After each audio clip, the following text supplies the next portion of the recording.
There is someone যিনি আমাদের সমস্ত রিজিকের ব্যবস্থা করতেছেন, তিনি আমাদের সমস্ত বিষয় কন্ট্রোল করছেন, তার কাছে কাছে আমাদের ফিরে যেতে হবে। আমরা প্রত্যেকেই জীবন প্রবাহ দেখতেছি যে একটা মানুষ জন্মগ্রহণ করছে, বিভিন্ন বয়স পার হয়ে এক সময় সে মৃত্যুবরণ করছে।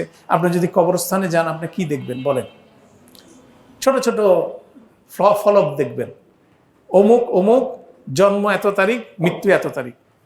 আপনি এক কবরস্থানে হাঁটেন, দেখবেন আপনার চেয়ে বয়সে অনেক বড় মানুষও আছে, বয়সে অনেক ছোট আছে, বয়সে এমন অনেক বড় মানুষ আছে যারা জীবনের স্থায়িত্বকাল ছিল 5 মাস। আপনার জন্মের আগে তার জন্ম, কিন্তু সে জীবনে দুনিয়াতে ছিল 5 মাস, কে ছিল 5 বছর, কে ছিল 10 বছর, কে ছিল 90 বছর। বিভিন্ন রকমের মানুষ কি আসছে যাচ্ছে, আসছে যাচ্ছে। ঠিক একইভাবে আমাদের পরিবার পরিজনের মধ্যে দেখতেছি, আমার দাদাকে আমি দেখছি চলে গেছেন, দাদিকে দেখছি চলে গেছেন, নানা নানি চলে গেছেন, এখন নাই। ঠিক আছে, অনেকের বাবা মা চলে গেছেন, আত্মীয় স্বজন চলে গেছেন, খুব ক্লোজ মানুষ ছিল, তারাও কি পৃথিবীতে নাই।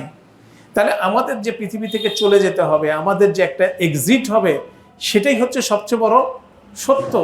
যারা আমরা জীবনের মধ্যে এখন বিচরণ করতেছি, আমার সামনে সবচেয়ে বড় সত্য কি? মৃত্যু। ন্যাচারালি প্রশ্ন আসে, মৃত্যুর পরে কি হবে?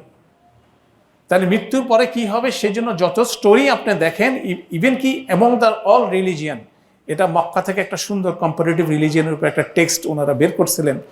সেখানে ওনারা what is the purpose of life হিসাবে ওনারা গবেষণা করে দেখাইছেন যে প্রতিটা ধর্ম, পৃথিবীতে 6টা বড় বড় ধর্ম আছে, যেমন খ্রিস্ট ধর্ম আছে, ইসলাম ধর্ম আছে, হিন্দু ধর্ম আছে, ইহুদি ধর্ম আছে, তারপরে আপনার বৌদ্ধ ধর্ম আছে, তারপরে আপনার শিখদের ধর্ম আছে। 6টা ধর্মের উপরে স্টাডি করে ওনারা একটা পেপার বের করছেন। ওনার পেপার বের করে দেখাইছেন প্রতিটা ধর্মে পরকালের কনসেপ্ট আছে, বিভিন্ন রকম কনসেপ্ট আছে, বিভিন্ন রকম বিষয় আছে। তারা পরকালে এই করলে এই হয়, মানে দ্যাট মিনস এই কালে আপনাকে এমন কিছু করতে হবে যাতে পরকালে আপনি বেটার ওয়েতে থাকতে পারেন। কমন ট্রেন্ড, সব জায়গায় একই বর্ণনা আছে, কিন্তু সেখানে বর্ণনার মধ্যে কি ভ্যারিয়েশন আছে। তাহলে দুনিয়াতে আপনি ভালো কাজ করবেন, ফল পাবেন কি আখিরাতে। কেননা সবগুলো অরিজিনেটেড ফ্রম আদম আলাইহিস সালাম, এটা ভিন্ন কোনো জায়গা থেকে আসে নাই। আদম আলাইহিস সালামের পর থেকে যে দিন মানুষের মধ্যে প্রবাহিত হয়েছে, সেগুলো বিভিন্নভাবে বিকৃত হয়েছে, বিভিন্নভাবে ডেভিয়েটেড হয়েছে, সেখান থেকে বিভিন্ন থ্রেড দেখা যাচ্ছে। আর অনলি সত্য ধর্ম হচ্ছে কি ইসলাম ধর্ম, যেটার কিতাবটা এখন পর্যন্ত ইনটেক আছে, আর কারো কিতাব কি ইনটেক নাই। অতএব সেটা যেটা বলছে সেটাই কিন্তু আলটিমেটলি রিয়েল পিকচার দিচ্ছে, আলটিমেটলি কি ঘটতে যাচ্ছে।